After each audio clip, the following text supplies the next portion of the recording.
Assalamualaikum warahmatullahi wabarakatuh. Perkenalkan, nama saya Robi Dermawan. Baiklah, saya akan menjelaskan proposal saya yang berjudul Pengaruh Dampak Parkir Terhadap Kinerja Lalu Lintas di Ruas Jalan Sekitar Kecamatan Tampan, Kota Pekanbaru menurut Pemerintah Nomor 34 Tahun 2006 mengatur tentang parkir liar. Baiklah, saya akan menjelaskan latar belakang dari proposal saya. Yang pertama, permasalahan lalu lintas terdapat beberapa aspek yang saling berkaitan. Lalu lintas yang baik adalah yang mampu mewujudkan arus yang lancar, kecepatan yang cukup, aman, nyaman, dan murah.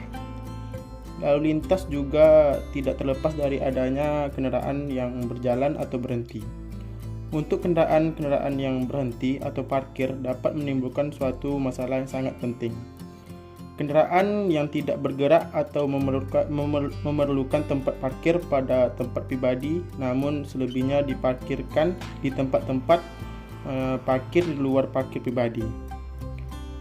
Kemacetan lalu lintas pada ruas jalan telah menjadi masalah, terutama di negara berkembang seperti Indonesia. Secara umum, ada 3 faktor yang menyebabkan masalah kemacetan yang semakin lama semakin parah, yaitu terus bertambahnya kepemilikan kendaraan, terbatas sumber daya untuk melaksanakan pembangunan jalan raya dan fasilitas transportasi, serta belum optimalnya pengoperasian fasilitas transportasi yang ada. Kegiatan parkir di bahu jalan menjadi fenomena yang mempengaruhi pergerakan kendaraan di saat kendaraan-kendaraan yang mempunyai intensitas bergerak yang begitu tinggi akan terhambat oleh kendaraan yang parkir di bahu jalan, sehingga menyebabkan kemacetan. Pada umumnya kendaraan yang parkir di pinggir jalan berada di sekitar tempat atau pusat kegiatan seperti sekolah, kantor, pasar swalayan, pasar tradisional, rumah makan, dan lain-lain. Usaha yang perlu dilakukan untuk menangani masalah parkiran tersebut diperlukan pengadaan lahan parkir yang cukup memadai dan pembentukan modal lahan parkir yang tepat pada lahan parkir yang tersedia. Mengingat kebutuhan akan lahan dan prasarana yang dibutuhkan harus seimbang dengan karakteristik parkiran. Di Kota Pekanbaru merupakan kota yang tingkat gangguan lalu lintas yang besar. Hal ini disebabkan karena Pekanbaru merupakan pusat kota dari Provinsi Riau. Kota Pekanbaru berperan sebagai pusat perdagangan dan jasa, pusat kegiatan industri, pusat kegiatan pemerintahan, simpul jasa angkutan barang dan penumpang baik darat maupun laut dan udara. Permasalahan lalu lintas yang timbul akibat aktivitas kendaraan yang parkir di badan jalan ini tentunya merugikan pengguna jalan, sehingga membutuhkan penanganan khusus dari pemerintah Kota Pekanbaru. Salah satunya yaitu kegiatan parkir di badan jalan. Berkembangnya kegiatan parkir liar ini pun sepertinya dihalalkan oleh para pemilik kendaraan jika melihat banyaknya kendaraan yang parkir di badan jalan yang merupakan daerah larangan parkir. Kegiatan parkir di sekitar Kecamatan Tampan terjadi karena kurangnya lahan parkir, sehingga parkir di badan jalan dihalalkan meskipun sudah jelas adanya daerah larangan parkir. Faktor lainnya, pengguna parkir juga menghitungkan sistem biaya parkir yang dihitung setiap jamnya yang saat ini masih membebani dan terkesan tidak manusiawi. Pembayaran yang tinggi ini juga belum diimbangi dengan pelayanan yang memuaskan. Tanggung jawab mengenai kerusakan dan kehilangan berdasarkan pengamatan para pengendara sepeda motor rata-rata memilih parkir di tepi jalan agar tidak terkena biaya parkir. Begitu pula yang ingin mengunjungi toko-toko dan tempat perdagangan lainnya.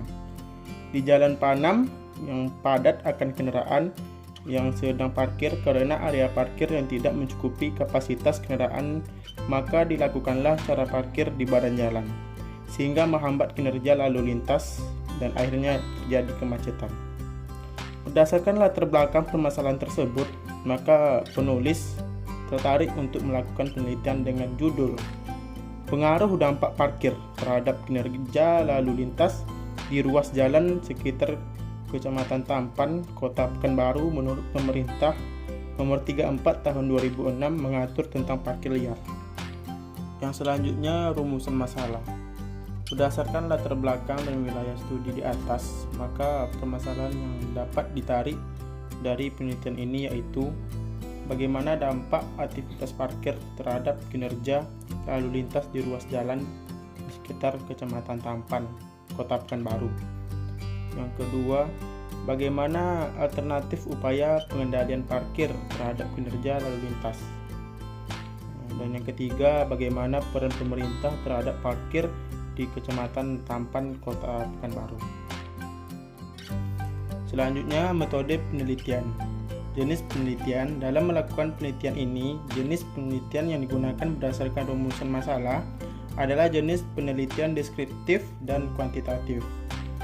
Penelitian deskriptif merupakan penelitian yang dimaksudkan untuk mengumpulkan informasi mengenai status suatu gejala yang ada, yaitu keadaan gejala menurut apa adanya pada saat penelitian dilakukan. Sedangkan metode kuantitatif dapat diartikan sebagai metode penelitian yang memandang realita, gejala, fenomena relatif tetap, konkret, teramati, terukur, dan hubungan gejala bersifat sebab akibat. Penelitian kuantitatif merupakan jenis penelitian dengan menggunakan data-data tabulasi, data angka sebagai bahan pembanding maupun bahan rujukan, dan menganalisis secara deskriptif.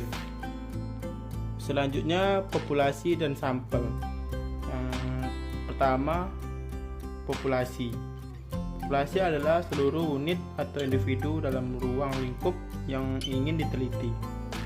Populasi yang dimaksud dalam penelitian ini adalah yang pertama, semua kendaraan roda 4 maupun roda 2 yang memberhentikan kendaraannya atau parkir di sekitar jalan sebatas panam. Yang kedua, semua kendaraan umum maupun pribadi yang melakukan pergerakan di lokasi peneliti. Selanjutnya, sampel. Sampel adalah sebagian dari jumlah dan karakteristik yang dimiliki oleh populasi tersebut ataupun bagian kecil dari anggota populasi yang akan diteliti. Berdasarkan metode analisis yang digunakan, maka sampel penelitian yang akan dikumpulkan adalah sebagai berikut. Yang pertama, pengguna kendaraan yang melakukan parkir di sekitar jalan sebatas panam. Yang kedua, sampel waktu atau hari yang diambil dapat mewakili kondisi hari kerja, hari libur, atau hari pekan dalam satu minggu. Demikian dari penjelasan proposal saya akhiri. Wassalamualaikum warahmatullahi wabarakatuh.